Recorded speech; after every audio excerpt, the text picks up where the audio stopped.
القرآن پښتو ژباړه، تفسیر او زده کړه. سید ګران آغا کتابتون یې وړاندې کوي. بسم الله الرحمن الرحیم. شروع کوم په نامه د الله جل جلاله چې ډیر زیات مهربان او پر رحم لرونکی دی. قولوا آمنا بالله وما أنزل إلينا وما أنزل إلى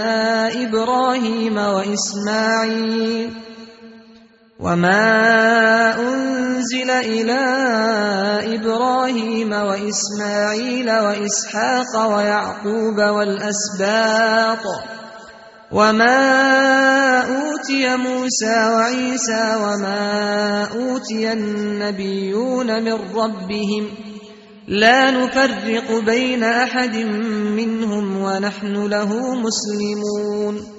وایه ای مؤمنانو چې ایمان راوړی دی موږ په الله جل جلاله او په هغه یعنی قرآن چې نازل کړی سوی دی په موږ او په هغو صحیفو چې نازل کړی سوي دي ابراهیم علیه السلام ته او اسماعیل او اسحاق علیهم السلام ته او یعقوب او اولاد یې د دوی ته او په هغه کتابونو او معجزاتو چې ورکړی سوي دي موسی علیه السلام ته او ورکړی سوی دی عیسی علیه السلام ته او پر هغو کتابونو چې ورکړی سوی دي نورو انبیاو ته له ربه د دوی څخه، حال دا چې نه کوو فرق په منځ د یوه تن د دوی څخه په نبوت او نه نبوت سره، او موږ الله جل جلاله ته غاړه ایښودونکي یو.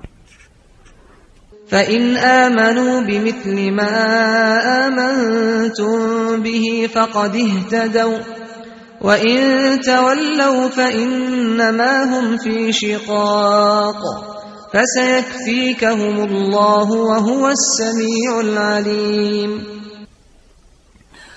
نو که ایمان راوړي لکه چې تاسې ایمان راوړی دی په هغه، نو په تحقیق یې سمه لاره پیدا کړل، او که یې مخ وګرځاوه یعنی له ایمان څخه، نو بېشکه خبره همدا ده چې دوی له تاسې سره په مخالفت کې دي، نو ژر ده چې کافي بسي په هغه دپه د شر د دوی کې تا لره الله جل جلاله، او هم دی دی ښه اورېدونکی او ښه علیم.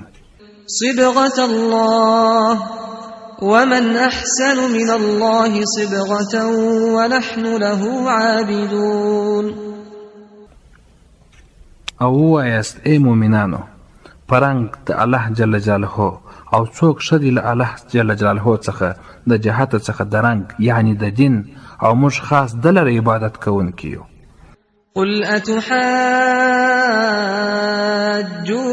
في الله وهو ربنا وربكم ولنا أعمالنا ولكم أعمالكم ونحن له مخلصون.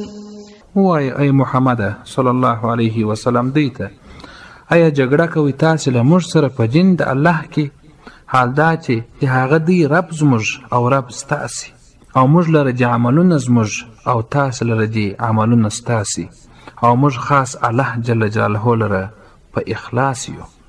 أم تقولون إن إبراهيم وإسماعيل وإسحاق ويعقوب والأسباط كانوا هودا أو نصارى قل أأنتم أعلم أم الله ومن أظلم ممن كتم شهادة عنده من الله وما الله بغافل عما تعملون.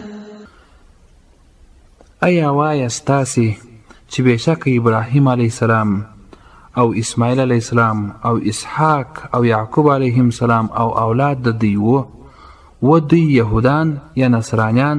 وای ای محمد صلی الله علیه وسلم دوی ته ایا تاسې ښه پوهیږئ که الله او څوک دی زیات ظالم له هغه چا څخه چې پټوي له خلکو څخه شاهدي په نیز د طرفه څخه د الله جل جلاله، او نه دی الله جل جلاله بې خبره له هغه څه څخه چې تاسې یې کوئ.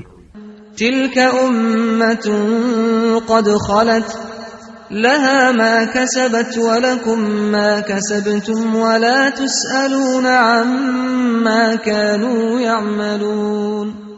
دغه یوه ډله وه چې په تحقیق چیرې سوې وه، هغوی لره د جزا د هغه څه چې کړی و، او تاسې لره د جزا د هغه څه چې کړی دی تاسې او نه به تاسې پوښتل کېږي له هغه څه څخه چې ودوی چې کول به یې.